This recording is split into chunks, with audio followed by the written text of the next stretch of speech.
project proposal is the initial document, used to define an internal or external project.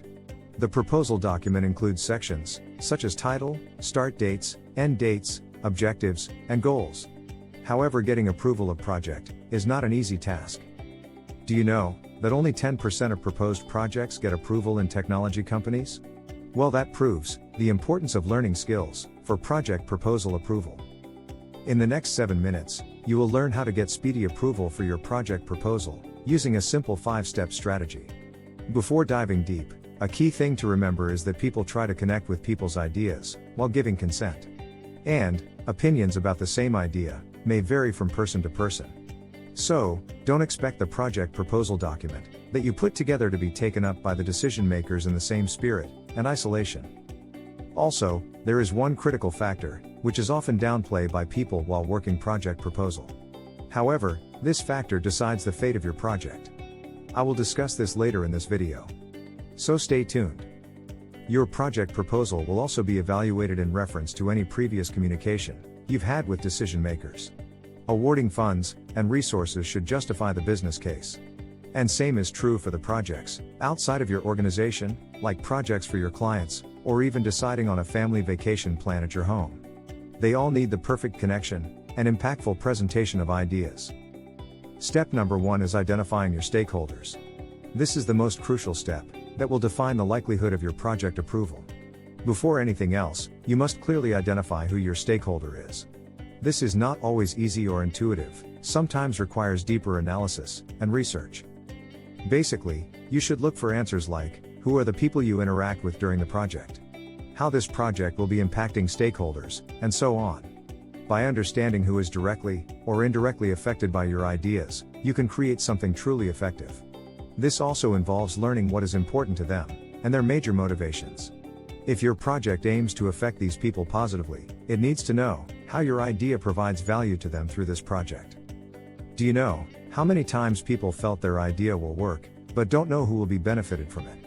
Well, don't do it. If you can't figure out who will be the beneficiary, chances are that your project proposal will never work out.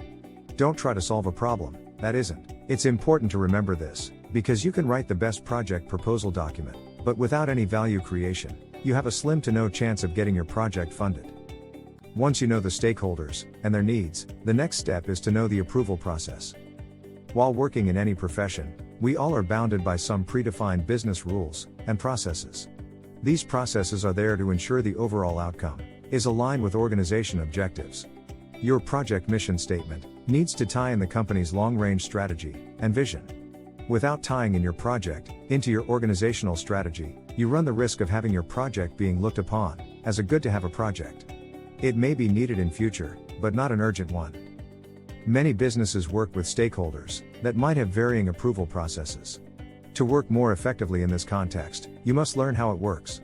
Definitely, you will need to draft your proposal in line with the set procedures. For that to be possible, you need to understand set guidelines and visualize how you expose your project to the stakeholders, including your organization. Then, consider how influential your proposal is in that situation, and how well it appeals to that stakeholder's expectations. Step 3 is validating your proposal and ideas.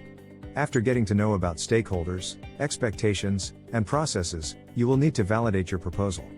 Remember, your idea may seem fine standalone, but when we take the same idea, in the context of the overall business process, things may turn out completely different. A thorough analysis will differentiate your proposal from others, and increase chances of approval.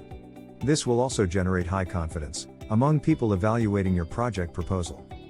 Without pre-validation, you won't be able to win the confidence of deciding authorities. I see the majority of people ignore this step, and finally, end up with disappointment. Now, with these 3 steps, 50% of the job of seeking approval is done. Can you guess, logically, what should be the next step? Yes, you guessed it right. The next step is the presentation of ideas.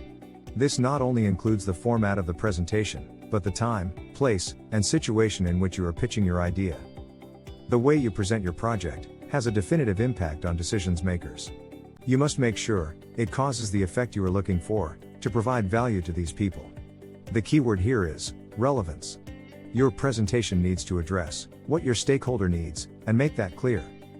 An excellent way to do this is to provide results, or demonstrate the ideas, and how they might get benefits by using your solution. It's really critical that you make a big impact right at the start of that presentation. And the way you should do that is by stating the problem statement. You will need to paint a pros and cons scenario of the project proposal. Depicts the problems that you're aiming to resolve at the organization. Highlight some specific examples of where opportunities were missed, or where risks or costs were incurred that your project could have prevented. Minor efficiency gains or general skills uplift will not help much in forming strong opinions among decision makers. You want to communicate some impactful reasons and terms for seeking project approval. It's really important for you and your project sponsors to go out there and actively lobby the decision makers about your project. It's time when your decision makers are going to make the decision about whether to thrill or kill that project proposal. The final step is to be prepared for objections or follow-up questions. This is where 95% of ideas fail to convince the decision makers.